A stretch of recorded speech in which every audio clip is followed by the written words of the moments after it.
Hello everyone, this is Tushar और आज की इस वीडियो में हम कवर करेंगे फिलिप्स कर्व के बारे में। ये इकोनॉमिक कर्व सीरीज़ का सेकंड वीडियो है और इसके पहले पार्ट में हमने कवर किया था कुज़नेट कर्व के बारे में और कुज़नेट कर्व से रिलेटेड जो PYQs थे उनको भी कवर किया था। और आज की वीडियो का जो हमारा टॉपिक है वो है फिलिप्स कर्व। फिलिप कर्व का जो कॉन्सेप्ट है वो A.W. फिलिप्स ने दिया था।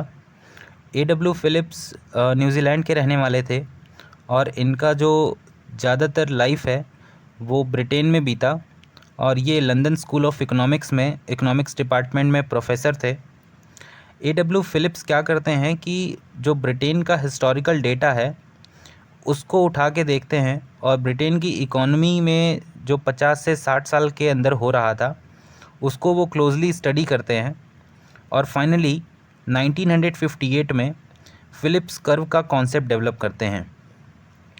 उन्होंने अपने उस हिस्टोरिकल डेटा की स्टडी में पाया कि जो इन्फ्लेशन है और अनएम्प्लॉयमेंट है उसके बीच में एक इन्वर्स रिलेशन एग्जिस्ट करता है और यही फिलिप्स कर्व का भी कहना है कि इन्फ्लेशन और अनएम्प्लॉयमेंट के बीच में एक इन्वर्स रिलेशन है। या आसान भाषा में ऐसे कहें कि अगर हाई इन्फ्लेशन होगा इकोनॉमी के अंदर तो इकोनॉमी में लोअर अनएम्प्लॉयमेंट होगी और वहीं अगर इन्फ्लेशन रेट इकोनॉमी के अंदर कम होगा तो जो अनएम्प्लॉयमेंट रेट है वो हाई होगा। अब हम देखते हैं फिलिप कर्व के ग्राफ को। इस ग्राफ में आप देख सकते हैं कि जो एक्स एक्सिस है उस पे अनएम्प्लॉयमेंट रेट को दिखाया गया है और वहीं जो वाई एक्सिस है उस पे इन्फ्लेशन रेट को दिखाया गया है। और इन्फ्लेशन रेट और अनएम्प्लॉयमेंट रेट के बीच में इन्वर्स रिलेशन होने के कारण ये जो ग्राफ है फिलिप्स कर्व का वो डाउनवर्ड स्लोपिंग है। अब आप इसमें देख सकते हैं कि जब इकोनॉमी में हायर रेट ऑफ अनएम्प्लॉयमेंट है उस दौरान मतलब कम लोग इकोनॉमी में एम्प्लॉयड होंगे, मतलब कम लोगों के पास जॉब होगी। उस दौरान क्या हो रहा है, जो इन्फ्लेशन है वो 2% का है, इन्फ्लेशन रेट 2% का है। वहीं जब ज़्यादातर लोग इकोनॉमी के एम्प्लॉयड हैं यानी कि जो अनएम्प्लॉयमेंट रेट है वो कम है, ज़्यादातर लोगों के पास जॉब है, तो उस दौरान जो इन्फ्लेशन है वो प्रीवियस केस के मुकाबले ज़्यादा है यानी कि 5% है। यही कहना है फिलिप्स कर्व का।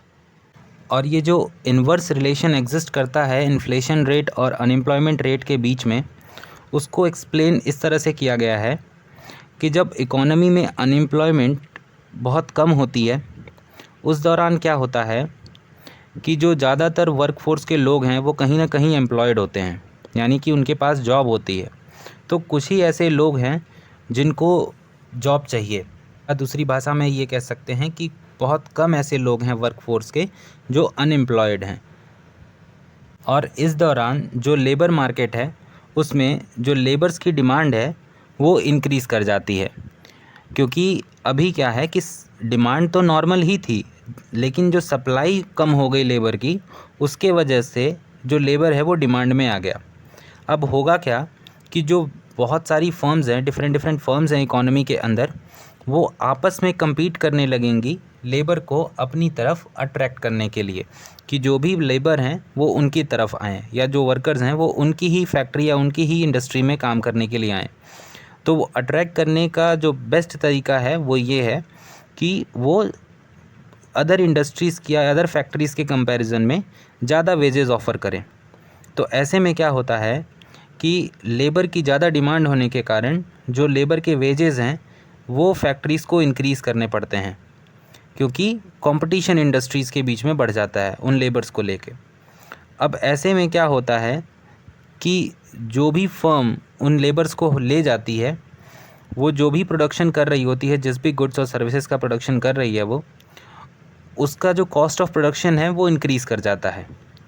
और फिर फाइनली जो फाइनल गुड्स और सर्विसेज जब मार्केट में पहुंचते हैं तो वो बढ़े हुए कॉस्ट पे पहुंचते हैं और इसी को आप इकोनॉमिक्स की भाषा में इन्फ्लेशन कहते हैं। तो आप देख सकते हैं कि कैसे जब अनएम्प्लॉयमेंट रेट इकोनॉमी में कम हुआ तो इसके कारण जो इन्फ्लेशन है वो इंक्रीज़ कर गया।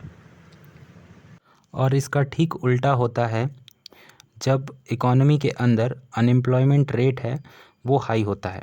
इस दौरान इकॉनमी में जो लेबर की सप्लाई है वो लेबर की डिमांड के मुकाबले कहीं ज़्यादा होती है, और ऐसे में जो वेजेस होते हैं वो रिड्यूस हो जाते हैं, और इसके इफ़ेक्ट में जो कॉस्ट ऑफ प्रोडक्शन है वो भी रिड्यूस हो जाती है, और जो गुड्स के प्राइसेस हैं वो फाइनली घटे हुए दाम पे मार्केट में पहुंचते हैं, और इसको इन्फ्लेशन का कम होना कहते हैं।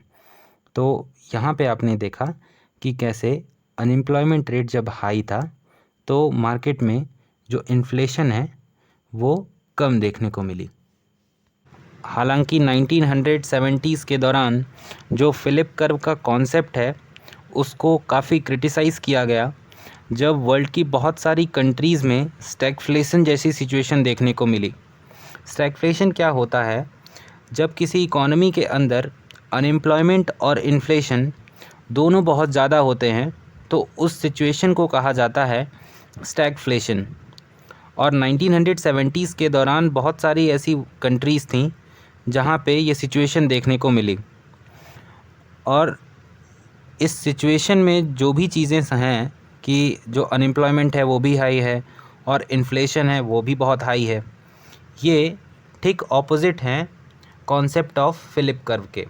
क्योंकि फिलिप कर्व तो ये कहता है कि अगर इन्फ्लेशन इकॉनमी के अंदर बहुत हाई है इसका मतलब यही एक ही चीज़ है कि जो अनएम्प्लॉयमेंट रेट है वो काफ़ी कम होगा, जबकि स्टैगफ्लेशन जैसी सिचुएशन में इन्फ्लेशन भी हाई है और अनएम्प्लॉयमेंट भी हाई है। तो फिलिप कर्व जो है वो जो स्टैगफ्लेशन है उसको एक्सप्लेन करने में फ़ेल हो जाता है, और यहाँ पे एक बात सामने निकल के आती है, वो ये कि फिलिप कर्व जो है वो सिर्फ शॉर्ट रन में वैलिड होता है और लॉन्ग रन में ये फ़ेल हो जाता है। Mark my words, Phillips curve is only valid for short terms. जो स्टेटमेंट टाइप क्वेश्चंस होते हैं उनमें ऐसे ही घुमा के पूछ लेता है। अब आगे देखते हैं कि जो लॉन्ग रन फिलिप कर्व है वो कैसा दिखता है। लॉन्ग रन फिलिप कर्व ये इंडिकेट करता है कि लॉन्ग रन में जो अनएम्प्लॉयमेंट रेट है वो मोर और लेस स्टेबल हो जाता है, चाहे जो इन्फ्लेशन रेट है वो एडजस्ट होता रहे, घटता या बढ़ता रहे, जो अनएम्प्लॉयमेंट रेट है वो कहीं ना कहीं स्टेबल होता हुआ दिखने लगता है लॉन्ग रन में। तो इस हिसाब से जो इन्फ्लेशन रेट और अनएम्प्लॉयमेंट रेट के बीच में जो ग्राफ बनेगा लॉन्ग रन फिलिप्स कर्व का, वो पैरेलल टू इन्फ्लेशन रेट होगा, या आप ये कह लो कि इसका जो ग्राफ होगा वो वर्टिकल होगा। ये जो रेड कलर का ग्राफ है आप देख सकते हैं ये लॉन्ग रन फिलिप कर्व का ग्राफ है, वहीं ये जो ब्लू वाले कर्व्स दिख रहे हैं ये शॉर्ट रन फिलिप कर्व्स हैं जिसको हमने ऊपर डिस्कस किया था। और ये जो लॉन्ग रन फिलिप कर्व है इसी को नायरू भी कहा जाता है शॉर्ट फॉर्म में। इसका फुल फॉर्म है non accelerating inflation rate of unemployment. अब हम देखेंगे प्रीवियस ईयर क्वेश्चंस को जो फिलिप कर्व के ऊपर पूछे गए हैं। तो जो पहला क्वेश्चन है वो है Phillips curve shows relationship between inflation and dash. Option number 1 है बैलेंस ऑफ ट्रेड, जो कि गलत है। सेकंड ऑप्शन है the rate of growth in economy, ये भी गलत है। Third one is the rate of price increase, ये भी गलत है। Fourth is unemployment. तो जो फिलिप कर्व है वो रिलेशन शो करता है बिटवीन इन्फ्लेशन एंड अनएम्प्लॉयमेंट। तो जो सही आंसर हो जाएगा वो हो जाएगा ऑप्शन नंबर 4। अब जो दूसरा सवाल है वो है यूपीएससी सीडीएस का, जो 2006 में जीएस के पेपर में पूछा गया था। And the question is which of the following statement is are true with respect to the Phillips curve. Phillips curve के रिगार्डिंग इनमें से कौन सा स्टेटमेंट करेक्ट है। जो फर्स्ट स्टेटमेंट है वो है it shows the trade off between unemployment and inflation. जो फर्स्ट स्टेटमेंट है उसका मतलब ये हुआ कि जो अनएम्प्लॉयमेंट है और इन्फ्लेशन है उसके बीच में इन्वर्स रिलेशन एग्जिस्ट करता है। जो ट्रेड ऑफ वर्ड है उसका मतलब है इन्वर्स रिलेशन। जो सेकंड स्टेटमेंट है वो है the downward sloping curve of the Phillips curve is generally held to be valid only in the short run. तो हमने अभी जस्ट ऊपर देखा कि जो फिलिप कर्व है वो शॉर्ट रन में ही वैलिड होता है। And the third statement is in the long run the Philip curve is usually thought to be horizontal at the non-accelerating inflation rate of unemployment। जो थर्ड स्टेटमेंट है इसका मतलब ये है कि लॉन्ग रन फिलिप कर्व जो होगा वो हॉरिजॉन्टल हो जाता है, जबकि हमने अभी देखा कि जो लॉन्ग रन फिलिप कर्व है ये वर्टिकल होता है। तो सेकंड क्वेश्चन में जो करेक्ट स्टेटमेंट हो जाएगा वो हो जाएगा स्टेटमेंट नंबर 1 and 2।